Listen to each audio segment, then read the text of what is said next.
একজন ব্রিটিশ নারী, নিজের প্রেমিককে হত্যার অভিযোগ ছিল তার বিরুদ্ধে। শেষে তাকে ঝুলিয়ে দেয়া হলো ফাঁসিতে। তা প্রায় 70 বছর আগের কথা, অথচ এতদিন পর তার মৃত্যুদণ্ড কমিয়ে দেওয়া হয়েছে যাবজ্জীবন কারাদণ্ড।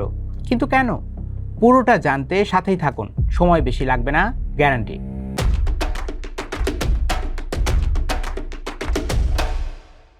দ্বিতীয় বিশ্বযুদ্ধের পরের ব্রিটেন, সারা বিশ্বেই তখন যুদ্ধবিধ্বস্ত, অর্থনৈতিক অস্থিরতা। ব্রিটেনের আবার একের পর এক উপনিবেশ হাতছাড়া হওয়ার অবস্থা।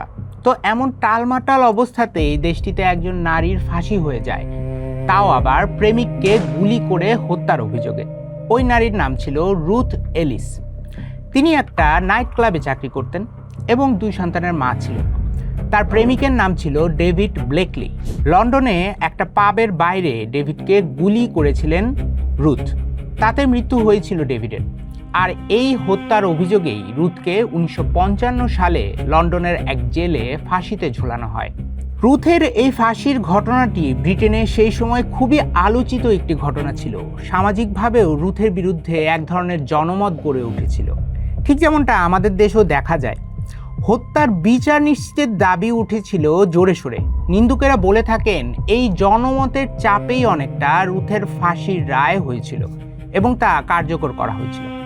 অবশ্য আরও একটি কারণে রুথ এলিসের ফাঁসি বিতর্কিত ও আলোচিত হয়েছিল, কারণ এলিসই সর্বশেষ ব্রিটিশ নারী যাকে সে দেশে মৃত্যুদণ্ড দেওয়া হয়।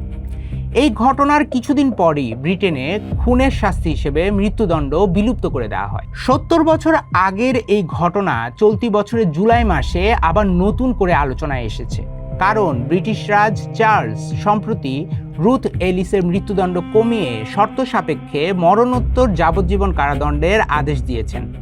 বলা হয়েছে সকল নথি প্রমাণ দেখে এটা নিশ্চিত হওয়া গেছে যে রুথ এলিস মারাত্মক পারিবারিক সহিংসতার শিকার হয়েছিলেন।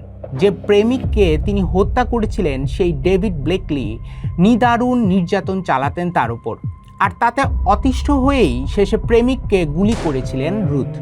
এলিসের স্বজনেরা বলছেন 70 বছর পর সাজা কমানোর এ ঘটনায় এটি অন্তত প্রমাণিত হয়েছে যে এলিসকে মৃত্যুদণ্ড দেওয়াটা সঠিক ছিল না, এটি এড়ানো যেত।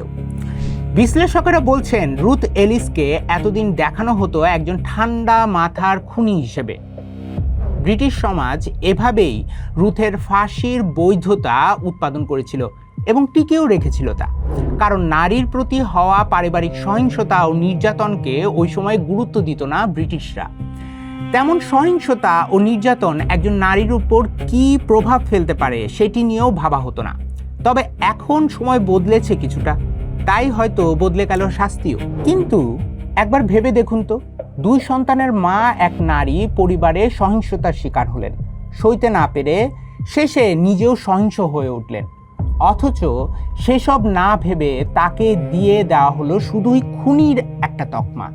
সমাজ, আদালত কেউই তার যন্ত্রণা বোঝার চেষ্টাটাও করলো না। ফাঁসির 70 বছর পর রুথ এলিসের মৃত্যুদণ্ড অবশেষে তুলে নেওয়া হলো বটে, কিন্তু এই নারীর মৃত্যুটা ফিরিয়ে নেবে কে? এমন অদ্ভুত, কিম্ভূত বা খানিকটা অবিশ্বাস্য ঘটনা নিয়ে জানতে দেখতে থাকুন অডকাস্ট। অপেক্ষা করতে পারেন আগামী পর্বের জন্য।